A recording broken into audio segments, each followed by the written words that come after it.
Hi friends, இது உங்கள் ஸ்நேகிதி. இன்றைக்கி இந்த வீடியோவில் நம்ம பார்க்க போகிறது ஒரு கத்திரிக்காயில் செய்கிற ஒரு சூப்பரான ரெசிபி.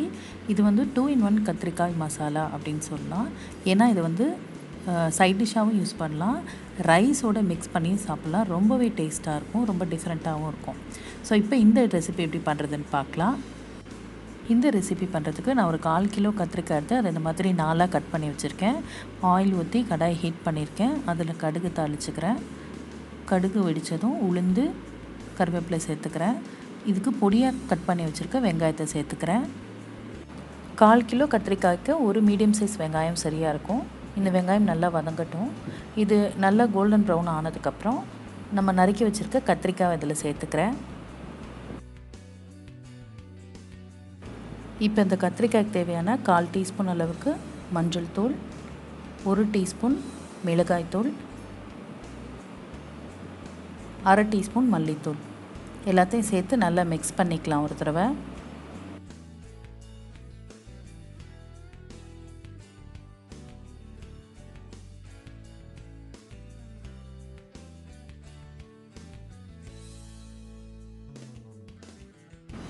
இதோட தேவையான அளவு உப்பு சேர்த்துக்கிறேன். உப்பு சேர்த்து நல்லா மிக்ஸ் பண்ணி விட்டுட்டு இந்த கத்திரிக்காய் நல்லா வேக விடணும்.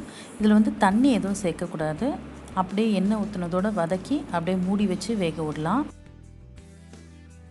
இந்த கத்திரிக்காய் வேக வைக்கும்போது இடையில பெரட்டி விட்டுக்கலாம். அப்போ தான் எல்லா பக்கமும் ஒரே மாதிரி வேகும். இப்போ நான் ஒரு 5 நிமிஷம் மூடி போட்டு வேக வச்சுருக்கேன். இப்போ இதை ஒரு பெரட்டிட்டு திருப்பி இது இன்னொரு 5 நிமிஷம் மூடி போட்டு வேக விட்டுக்கிறேன். இந்த மாதிரி இதை இடையில ஒரு மிக்ஸ் பண்ணிவிட்டு மூடி போட்டு வேக விட்டுக்கிறேன். இப்போ பார்த்திங்கன்னா இந்த கத்திரிக்காய் வந்து ஓரளவு நல்லா வேக ஆரம்பிச்சிருச்சு. இன்னும் கொஞ்சம் நேரம் இது இருக்கணும்.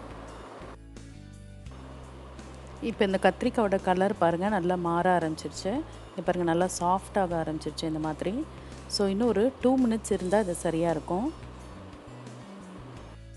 இந்த கத்திரிக்காய் வந்து நல்லா சாஃப்டாக வெந்தால் தான் இது வந்து நல்லா டேஸ்ட்டாக இருக்கும். இங்கே பாருங்கள் இப்போ நல்லா வெந்து சாஃப்ட் ஆகிடுச்சு. இது வந்து ஆக்சுவலாக அப்படியே ஒரு பொரியல் மாதிரி சாப்பிட்றதுனாலும் சாப்பிட்லாம். ஆனால் நான் இன்றைக்கி இதில் தேங்காய் அரைச்சி போட்டு கொஞ்சம் டிஃப்ரெண்ட்டாக ஒரு 2-in-1 மசாலா மாதிரி பண்ண போகிறேன். அதுக்கு ஒரு 2 டேபிள் ஸ்பூன் அளவுக்கு தேங்காய், 4 பூண்டு, 1 ஸ்பூன் சீரகம் எல்லாத்தையும் சேர்த்து அரைச்சி வச்சுருக்கேன்.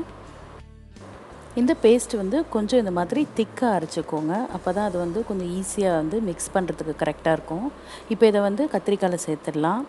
இப்போ இந்த தேங்காய் சேர்த்துட்டு இந்த கத்திரிக்காயை நல்லா மிக்ஸ் பண்ணி விட்டுட்டு இந்த தேங்காயோட பச்சை வாடை போகிற வரைக்கும் இதை நல்லா வதங்க விடலாம். இங்கே பாருங்கள் இந்தளவுக்கு இது நல்லா வதங்க விடணும். இப்போது நம்மளோட கத்திரிக்காய் மசாலா ரெடி ஆகிடுச்சு. இது வந்து நம்ம சைட் டிஷ்ஷாகவும் யூஸ் பண்ணலாம், இல்லைன்னா சூடான ரைஸில் போட்டும் சாப்பிட்லாம். ரொம்ப டேஸ்ட்டாக இருக்கும், ரொம்ப டிஃப்ரெண்ட்டாகவும் இருக்கும். நீங்களும் இந்த ரெசிபியை ட்ரை பண்ணி பாருங்கள். ட்ரை பண்ணி பார்த்துட்டு உங்கள் கமெண்ட்ஸை கமெண்ட் செக்ஷனில் மென்ஷன் பண்ணுங்கள். இந்த ரெசிபி உங்களுக்கு பிடிச்சிருந்தா இந்த வீடியோவுக்கு ஒரு லைக் கொடுங்க. மறக்காமல் உங்கள் ஃப்ரெண்ட்ஸோடு ஷேர் பண்ணுங்கள். இந்த சேனலை ஃபஸ்ட் டைம் பார்க்குறவங்க இந்த சேனலை சப்ஸ்கிரைப் பண்ணிவிட்டு பக்கத்தில் உள்ள பெல் ஐக்கனை கிளிக் பண்ணி வச்சுக்கோங்க. இன்னும் பல இன்ட்ரெஸ்டிங்கான வீடியோஸ் உங்களுக்காக காத்துட்ருக்கு.